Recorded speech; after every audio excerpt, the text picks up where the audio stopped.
My husband Marcus vanished on a Tuesday night, leaving nothing behind but his wedding ring on the kitchen counter and a note that said, "I'm sorry." I thought I knew the man I'd been married to for 12 years. I was wrong. What I discovered in the weeks that followed didn't just break my heart. It left me shaking with a terror I never knew existed. My name is Alia, and I'm 34 years old. Until 3 months ago, I was living what I thought was a beautiful life in suburban Atlanta with my husband Marcus and our twin daughters, Maya and Zara, who just turned 8. I worked part-time as a dental hygienist, while Marcus ran his own construction business. We weren't rich, but we were comfortable, happy, or so I believed. Growing up, I was raised by my grandmother after my parents passed in a car accident when I was 10. Grandma Ruby used to tell me that love was the foundation of everything. Love for family, love for home, love for the little moments that make life worth living. She'd make these incredible Sunday dinners where the whole neighborhood seemed to gather around our tiny kitchen table. The smell of her cornbread and collard greens could draw people from blocks away. She taught me that a home wasn't just a building. It was a sanctuary built on trust, laughter, and the promise that no matter what storms came, we'd weather them together. That's the kind of home I thought I was building with Marcus. Every morning, I'd wake up at 5:30 to make him coffee the way he liked it, 2 sugars, splash of cream, and pack his lunch with little notes tucked inside. "Have a great day, baby," or "Maya drew you a picture." Simple things that kept us connected even when work pulled us in different directions. On weekends, we'd take the girls to the park, and Marcus would push them on the swings while I sat on the bench, watching my whole world laugh together. Those moments felt eternal, like we were invincible. The girls adored their daddy. Maya, the more outgoing Tom twin, would climb all over him the second he walked through the door, chattering about her day at school. Zara, my quiet observer, would just curl up next to him on the couch, content to be in his presence while he helped with homework. Marcus had this gentle way about him, patient, kind, always making time for their questions, no matter how tired he was from work. I remember thinking we were blessed. We had our little traditions: Friday night pizza and movie marathons, Saturday morning pancakes shaped like animals, Sunday evening walks around the neighborhood where we'd wave to Mr. Peterson tending his garden and Miss Chen hanging laundry. It was ordinary and perfect. The kind of life my grandmother had dreamed of when she scraped together every penny to make sure I had opportunities she never did. But looking back now, I can see the cracks that started forming about 6 months before that terrible Tuesday night. Marcus began working later, coming home after the girls were already asleep. When I'd ask about his day, his answers became shorter, distracted. "Just busy, baby." You know how it is, but I didn't know because he'd stopped sharing the details of his work life that used to fill our dinner conversations. The phone calls started around the same time. Marcus would step outside to take them, claiming it was work-related. But something about his posture, the way his shoulders tensed, the way he'd pace the driveway, made my stomach clench with unease. When I mentioned it, he'd brush me off with a kiss on the forehead and, "Don't worry about it, Aaliyah. I've got everything under control." Money became strange, too. We'd always managed our finances together, but Marcus started handling more of the bills alone. When I asked to see our bank statements, he'd say he'd get them later, then forget. Our credit card bills, which used to arrive like clockwork, seemed to disappear. When I brought it up, Marcus would get defensive. "I'm taking care of it, okay?" That's what husbands do. The girls noticed the change in their father before I fully acknowledged it. Maya asked me one day, "Why doesn't Daddy play with us anymore?" And my heart sank because I realized she was right. Marcus had become present, but absent, physically there, but emotionally somewhere else entirely. Then there were the weekend trips. Marcus started taking sudden jobs out of town, sometimes leaving Friday evening and not returning until late Sunday. "Big contracts," he'd explain. "We need the money for the girls' college funds." It made sense on the surface, but something felt wrong. He'd returned exhausted, but wired, like he'd been running on adrenaline for days. The worst part was how he'd started looking at me, not with the warm love I'd grown accustomed to, but with something that looked almost like guilt. Sometimes I'd catch him staring at me across the dinner table, and when our eyes met, he'd quickly look away, as if he couldn't bear to hold my gaze. 3 weeks before he vanished, Marcus came home with a new phone. Work phone, he said, but he guarded it like it contained state secrets. He'd take it to the bathroom, keep it on his nightstand face down, and if it buzzed during dinner, he'd immediately check it with an urgency that made my chest tight. I started having dreams, nightmares, really, where I was searching for Marcus. Through endless corridors, calling his name. But he was always just around the next corner, always just out of reach. I'd wake up with my heart pounding, and when I'd roll over to seek comfort in his presence, I'd find him wide awake, staring at the ceiling. "Can't sleep?" I'd whisper. "Just thinking about work," he'd reply, but his voice carried a weight that had nothing to do with construction schedules or project deadlines. The Sunday before he vanished, we went to church together, as we always did. Pastor Williams gave a sermon about forgiveness and redemption, about how we all carry secrets that burden our souls. I noticed Marcus gripping the pew in front of us so tightly his knuckles turned white. When it came time for the closing prayer, I saw tears rolling down his cheeks. "You okay, baby?" I asked as we walked to the car. He stopped walking and looked at me with an expression I'd never seen before. Desperate, terrified, like a man drowning. For a moment, I thought he was going to tell me something important, something that would explain the distance, the phone calls, the restless nights. Instead, he pulled me into a hug that lasted so long Maya and Zara started giggling. "I love you, Aaliyah," he whispered into my hair. "I love you so much. Remember that, okay? No matter what happens, remember that I love you and the girls more than life itself." It should have been romantic, but it felt like goodbye. That Tuesday started like any other day. I made Marcus his coffee, packed his lunch, kissed him goodbye as he headed out to what he said was a job site across town. The girls were excited because it was picture day at school, and I spent extra time braiding their hair into perfect cornrows with the little butterfly clips they'd picked out. Marcus texted me around noon. "Running late tonight. Don't wait up." Nothing unusual there. He'd been working late for months. I made dinner for me and the girls, helped with homework, gave them baths, and tucked them into bed with their favorite story about a princess who saved her kingdom. By 11 p.m., I was getting worried. Marcus's phone went straight to voicemail. By midnight, worry turned to fear. By 2 a.m., I was pacing the living room, calling his work crew, his brother Devin, anyone who might know where he was. At 3 in the morning, I heard his truck in the driveway. Relief flooded through me as I rushed to the window, ready to scold him for not answering his phone. But what I saw made my blood freeze. Marcus sat in the driver's seat for nearly 10 minutes, just staring at our house. Even from the window, I could see his shoulders shaking. When he finally got out, he moved like a man walking to his own execution. He came inside quietly, probably thinking I was asleep. I met him in the kitchen, and the look on his face. God, I'll never forget it. It was the face of someone who'd lost everything and was about to lose even more.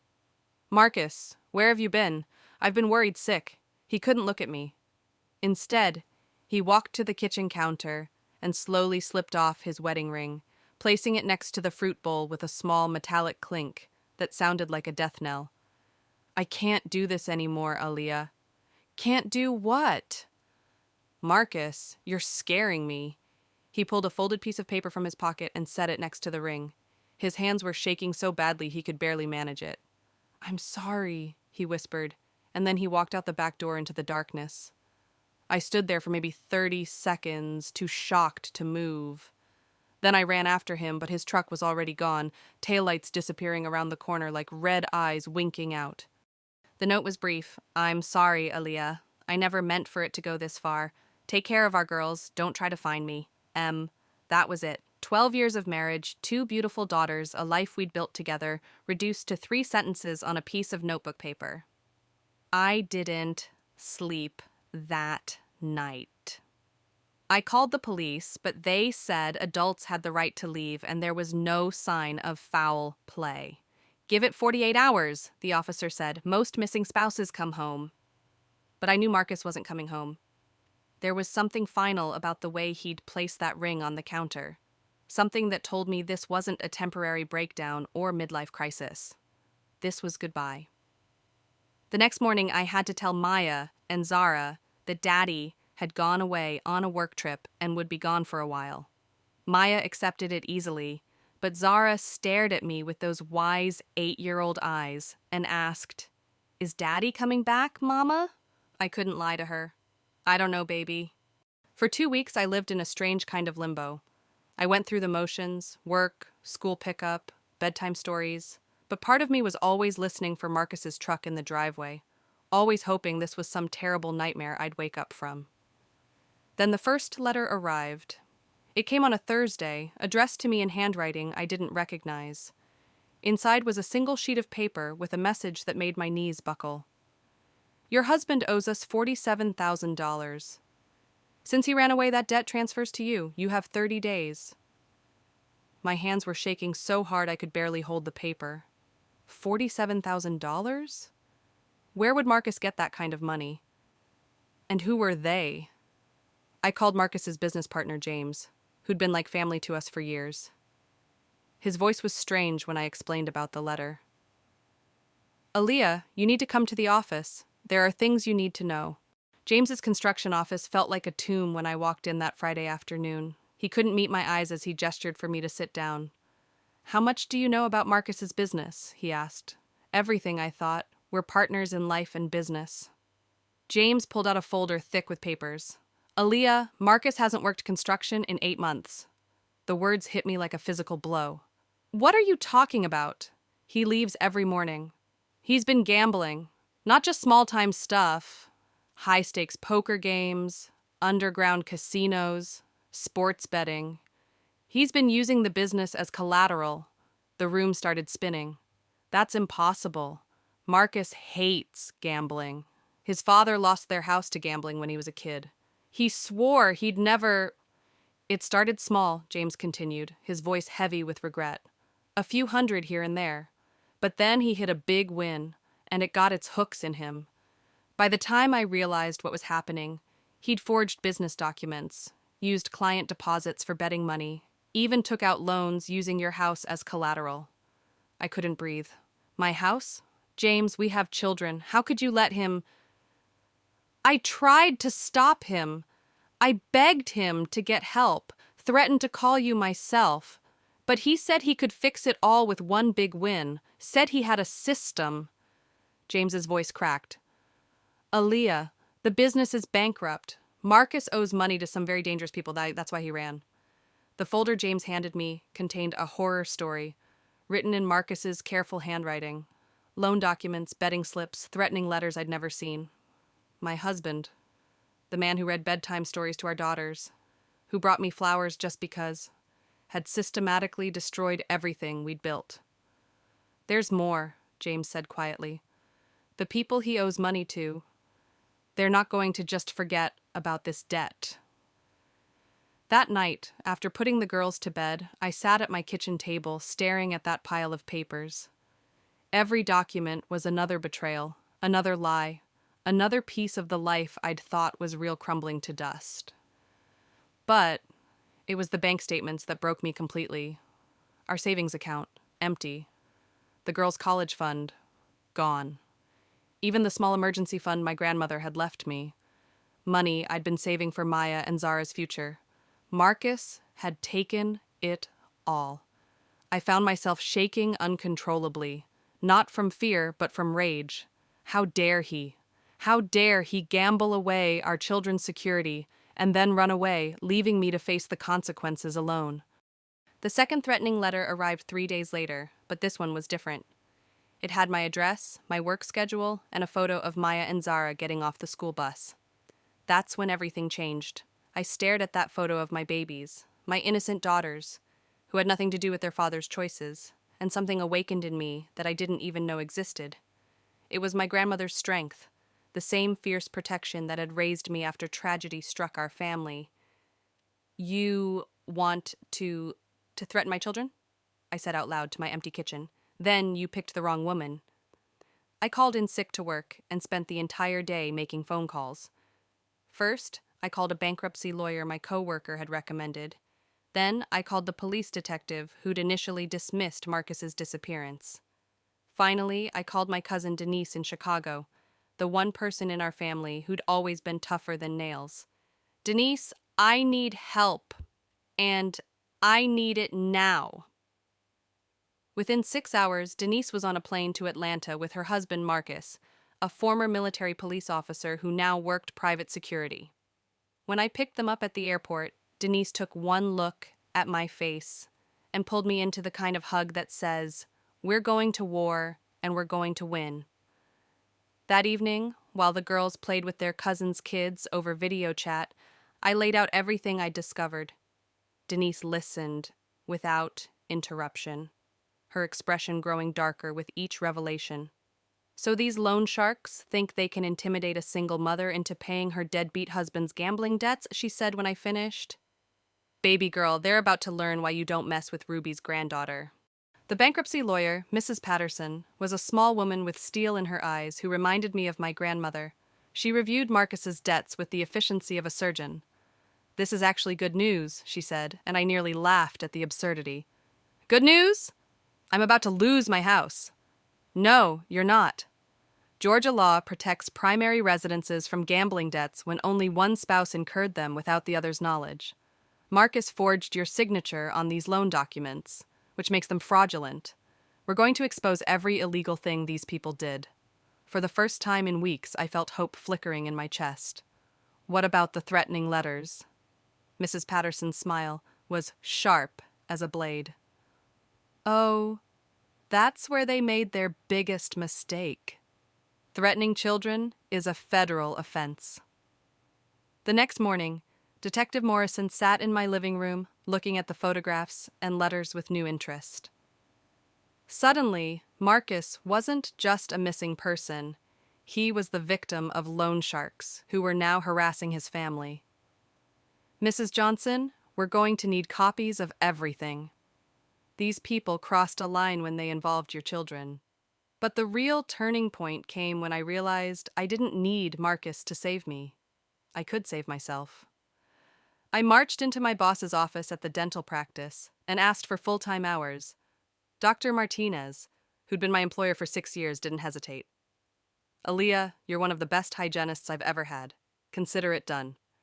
I also started cleaning houses on weekends, something I'd done in college but had stopped after marrying Marcus. It wasn't glamorous work, but it was honest, and every dollar I earned was mine. The girls adjusted better than I'd expected. Maya asked fewer questions about when Daddy was coming home, and Zara seemed to sense that something fundamental had shifted in our household dynamic. Instead of the uncertain tension that had filled our house for months before Marcus left, there was now purpose, direction, strength. 6 weeks after Marcus disappeared, I got a phone call that changed everything. "Aaliyah?" "It's me." Marcus's voice sounded hollow, defeated. I'd imagined this moment 1,000 times, but when it actually happened, I felt nothing but cold determination. "Where are you?" "It doesn't matter. I heard about the letters, about them threatening you and the girls. I'm so sorry." "Sorry?" The word came out like a whip crack. "You're sorry? Marcus, do you have any idea what you've done to us?" I know. I messed up so bad, baby, but I'm going to fix this. I found a way to get the money." "Stop." My voice was steady, powerful. "Just stop talking." There was silence on the other end. "You don't get to call me baby anymore. You don't get to promise to fix anything. You forfeited that right when you chose gambling over your family. Aaliyah, please. No, you listen to me now. I've already filed for divorce. I've declared bankruptcy on the fraudulent debts you created.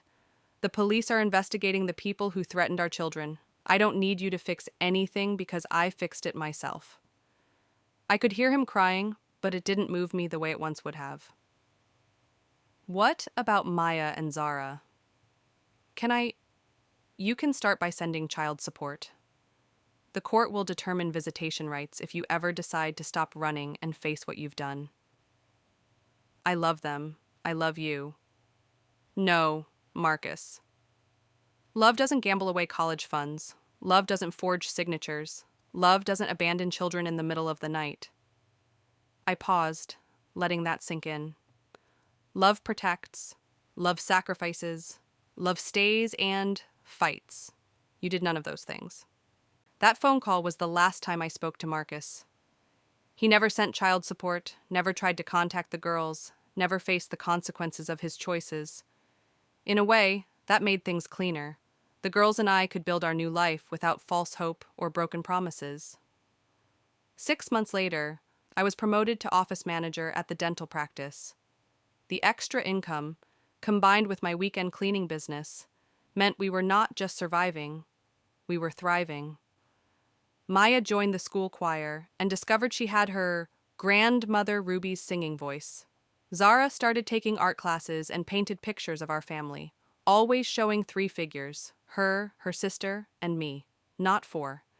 She'd moved on in the way children do, accepting our new reality with remarkable resilience. I bought a smaller house in a neighborhood closer to work and the girls' school.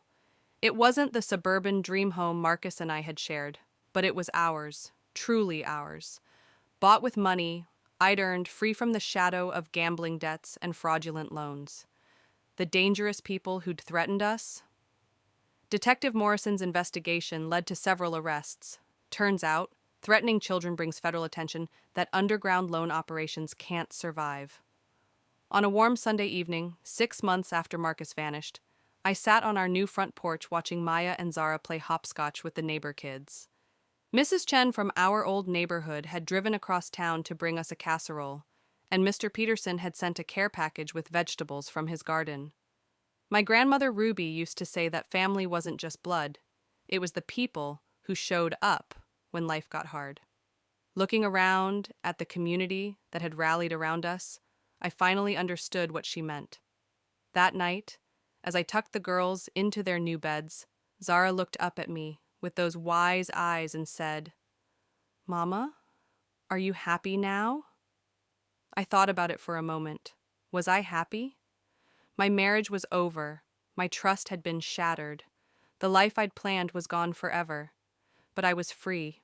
Free from lies, from financial manipulation, from walking on eggshells around someone else's addiction.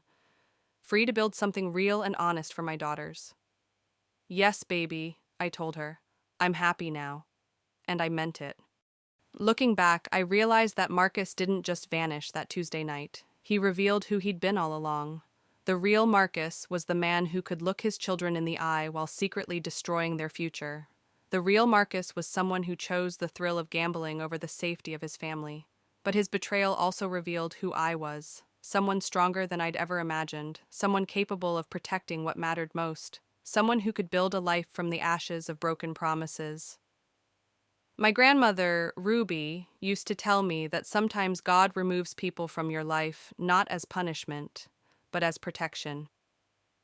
It took me a long time to understand what she meant, but now I do. Marcus didn't leave me broken.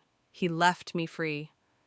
Sometimes the biggest blessing comes disguised as the worst betrayal, and the strongest person you'll ever meet is the one staring back at you in the mirror,